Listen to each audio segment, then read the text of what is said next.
নমস্কার বন্ধুরা, কেমন আছো তোমরা সবাই? আশা করি অনেক ভালো আছো। আমার নতুন আরেকটি ব্লগে তোমাদের সবাইকে জানাই অনেক অনেক ভালোবাসা আর অনেক স্বাগত। আর এখন যারা ভিডিওটি দেখা শুরু করেছো তারা প্লিজ একটা লাইক করে ভিডিওটি কন্টিনিউ করো। আর আজকের ভিডিওটা না টেনে পুরো দেখো। আশা করি তোমাদের আজকের ভিডিওটা একটু হলেও ভালো লাগবে। আর সকালবেলায় কিন্তু দেখো, এটা কিন্তু সকালের না, এটা কিন্তু বিকালবেলা। বিকালবেলা দেখেছো, এখন কিন্তু 6:30 বাজে আর বাইরে দেখো কতটা রোদ্দুর রয়েছে। আর গরম হাওয়াও কিন্তু খুব চলছে। আর ময়ূরটা তো খুব জল পিপাসা পেয়েছে, তাই ময়ূরটা কিন্তু এখানে জল খেতে চলে এসেছে। যার জন্য আমরা কিন্তু এখানে একটা পাত্রে জল রেখে দিই পশু পাখিকে খাওয়ার জন্য। পশু পাখিরা জল কোথায় পাবে? আমাদের গোপাল সোনাও তো বাইরে খেলতে যাবে না, যার জন্য ঘরে বসে রয়েছে। আর আমার সোনার হাতটায় খুব ব্যথা হয়ে যাবে, তো যার জন্য নিচে একটা বালিশে রেখে দিয়েছি। আমার গোপাল সোনা সবসময় কিন্তু হাতে একটা লাড্ডু ধরে বসে থাকে, তো আর একটা লাড্ডু হাতে থাকলে তোমরা তো জানো হাতটা কেমন ব্যথা হয়ে যায়। তাই একটা বালিশ দিয়ে দিয়েছি। আর এই যে আমার বড় গোপাল, আমি মাথায় তেল মাখছিলাম, তা আমার সোনা বলছে কি, দাও মাম্মা আমি তোমাকে একটু তেল লাগিয়ে দিই। আমার সোনা কিন্তু মাঝে মাঝে আমার মাথায় তেল লাগিয়ে দেয়, তারপরে মাথায় একটু ম্যাসাজ করে দেয়, তারপরে চুলও আঁচড়ে দেয়। আর বাচ্চা কাচ্চা যখন বড় হয় তখন কিন্তু মা বাবার অনেকটা সুবিধা হয়, তাই না? আর আমার সোনা মাঝে মাঝে কিন্তু মাথায় ম্যাসাজ করে দেয়। আর জানো তো, যখন কেউ আমাদের মাথায় এরকম ম্যাসাজ করে দেয় তখন কিন্তু খুব ঘুম চলে আসে, তাই না? আমার তো খুব ঘুম আসে। আমাকে যদি কেউ মেকআপ করে দেয় কিংবা আমার মাথায় এভাবে একটু ম্যাসাজ করে দেয়, আমার খুব ঘুম চলে আসে। এখন খেলা করতে যাবে বলছে, অনেক ম্যাসাজ করে দিয়েছে, এখন আমি খেলতে যাব। একবার আমি অনলাইন একটা হেয়ার স্পা ক্রিম অর্ডার দিয়েছিলাম। কত বছর, 2-3 বছর হয়ে গেছে। সেই মানে তখন অর্ডার দেওয়ার পরে না, মানে ওটা প্যাকেট কেমন ছিল, ভালোই ছিল। এক্সপায়ারি লেখা ছিল যে 1 বছর পরে এক্সপায়ারি। সেইভাবে আমি ক্রিম লাগিয়েছিলাম। তারপরে আমার চুলগুলো জানো তো একদম পুরো খারাপ হয়ে গেছে। জট পড়ে গেলে যেরকম হয় সেরকম হয়ে গেছিলো। তারপরে সেই চুল তখন দিয়ে খারাপই হয়ে গেছে। এখন আর মানে ঠিক হয়নি, সেরকমই রয়েছে। একদমই মানে চুল খারাপ হয়ে গেছে, জানো না। আর সেখান থেকে না আমি কোনো ক্রিম টিরিম কিন্তু কিছুই লাগাই না। শুধুমাত্র ওই যে তেল আছে, নারকেল তেল, সেটাই লাগাই। ওটা লাগানোর পর থেকে জানো তো আমার চুলগুলো একদম খারাপ হয়ে গেছে। ওই দড়ির মতো হয়ে গেছে চুল। আমার বড় চুল জানো তো, গরমকালে কিন্তু চুলে খুব ঘাম হয়। গরমকালে চুলে না ভীষণ ঘাম হয়, দেখবে যখন আমরা রান্নাবান্না করি, কাজ করি, তখন আমাদের চুলের গোড়াগুলো একদম পুরো ঘেমে যায়। এই জন্য 4-5 দিন পরে পরে কিন্তু শ্যাম্পু করতে হয়। তা নাহলে দেখবে চুল থেকে কেমনটা গন্ধ বেরোয়, তাই না? পুরো চুলের গোড়াগুলো না দেখবে মাথা ঘষলে যেরকম মানে মানে জল থাকে, সেরকম হয়ে যায়। এই জন্য গরমকালে বারবার কিন্তু চুল মানে মাথা ধুতে হয়। শীতকালে কিন্তু এই ঝামেলাটা থাকে না, গরমকালে থাকে। চুল আঁচড়ায় যত, তত দেখো কত চুল ওঠে। অনেক চুল উঠে যায় আমার মাথায়। কিন্তু আমার একটুও চুল নেই, মানে সব চুল কিন্তু মানে যত আঁচড়াই তত কিন্তু আমার চুল উঠে যায়। একদম পাতলা হয়ে গেছে কিন্তু আমার চুলগুলো। তো চুল উঠেছে দেখো, যতবার মাথা আঁচড়াই ততবার জানো তো এতগুলো করে চুল উঠে দেখো।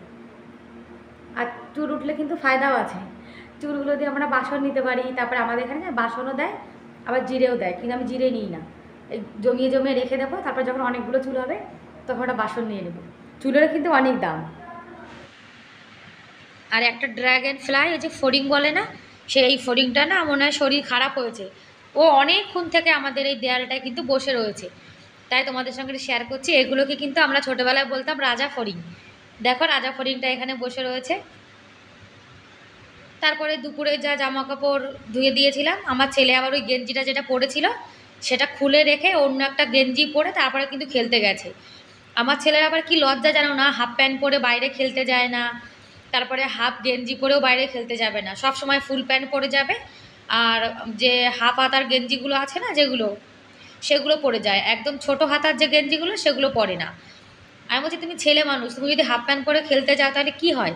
কিন্তু শুনবে না, ওর যা ইচ্ছাও তাই করবে। আর খাটে পড়ে জানো তো, সকালবেলাটায় আর বিকালবেলাটায় সব থেকে কিন্তু জামা কাপড় মানে এলোমেলো থাকে। আর আমার খাটে পড়ে যদি এরকম জামা কাপড় থাকে তাহলে না আমার একদম ভালো লাগে না। সেই জন্য আমি অন্য কাজ করার আগে আগে কিন্তু এইখানটা একটু পরিষ্কার করে নিই। আর দেখো ভেজা তোয়ালিটা হাত পা মুছে এখানে ফেলে রেখে গেছে। আমার ছেলে সব সময় কিন্তু এরকম কাজই করে, তোয়ালি দিয়ে হাত পা মুছে সেটা কিন্তু এখানে ফেলে রেখে দেবে। আর আমার গোপাল সোনা কিন্তু বসে রয়েছে দেখো, পাখার হাওয়া খাচ্ছে। আর আমি টিভি চালিয়েছি, টিভি দেখো, ক্যামেরা যখনই টিভির দিকে নিচ্ছি তখন কিন্তু টিভিটা লাফাচ্ছে। ওদিকে আমি ঘর গোছাচ্ছিলাম, বাইরে একটু বালি বালি ছিল, পাতা পড়েছিল, ওই যে আমাদের আমাদের পরিষ্কার পরিচ্ছন্ন লোক দেখো, ও ঝাড় দেওয়া শুরু করে দিয়েছে।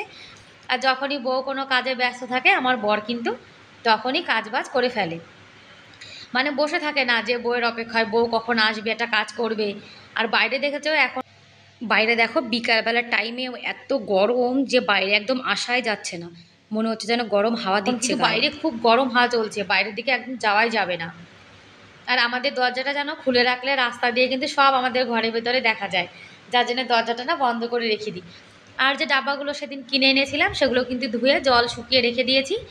আর ডাব্বাতে যদি জল থাকে তাহলে কিন্তু কোনো মশলা টশলা একদমই রাখা যায় না, যার জন্য শুকিয়ে নিয়েছি। আর চিনি ঢেলে রাখবো, এই চিনি, চা পাতা আর বিস্কুট, এই তিনটে জিনিস রাখার জন্য কিন্তু ডাব্বাটা এনেছিলাম।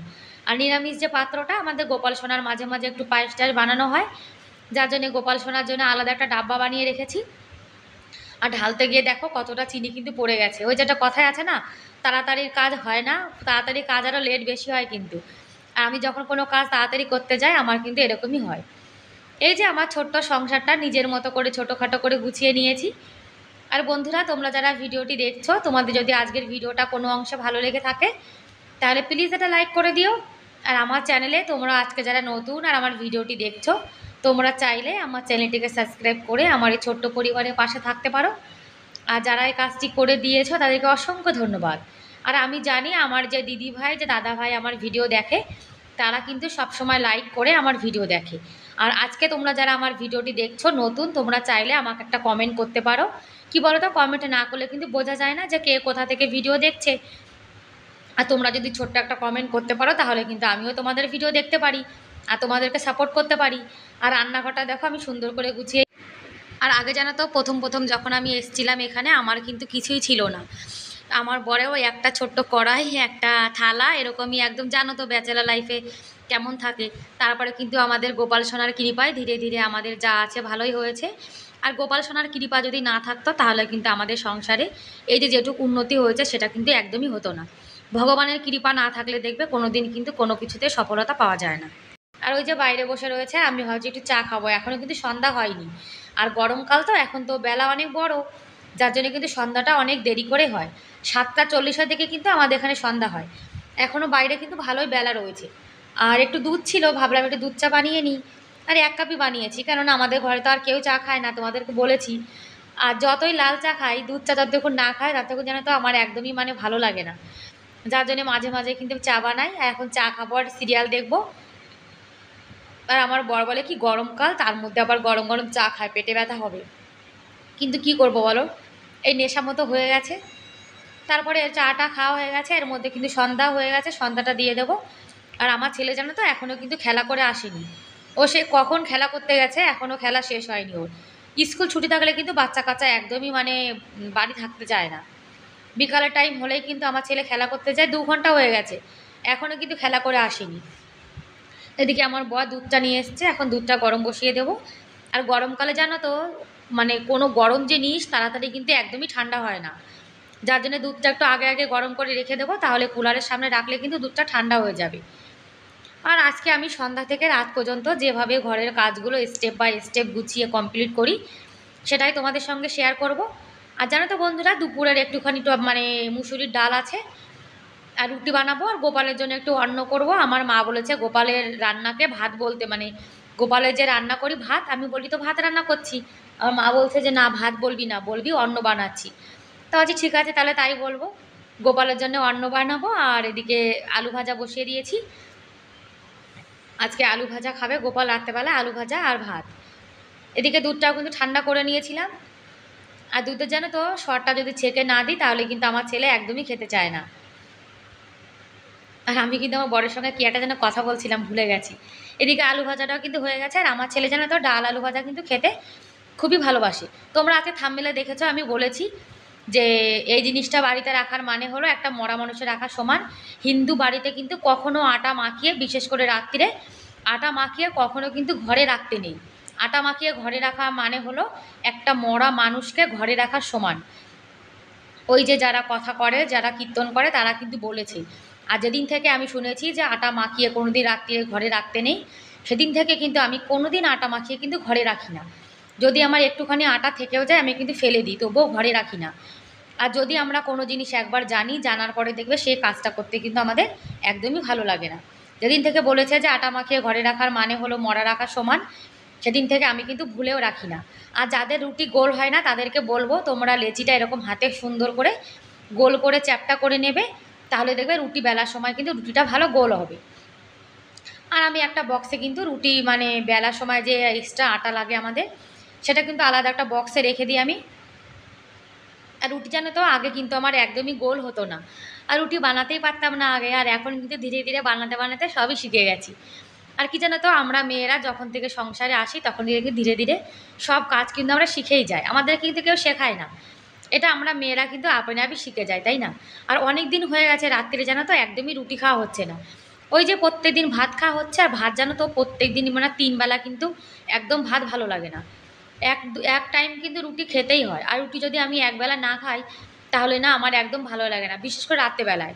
রাত্রেবেলাতে বেশি খিদে থাকে না, দেখবে রাত্রে কিন্তু আমাদের হালকা খিদে থাকে, তখন ওই একটা দুটো রুটি খেয়ে নেওয়াই কিন্তু ভালো। আর কষ্ট করে আটা মাখানোর পরে যদি রুটিগুলো না ফোলে তাহলে দেখবে ভালো লাগে না, আর রুটিগুলো যখন ফোলে তখন কিন্তু আমার খুব ভালো লাগে।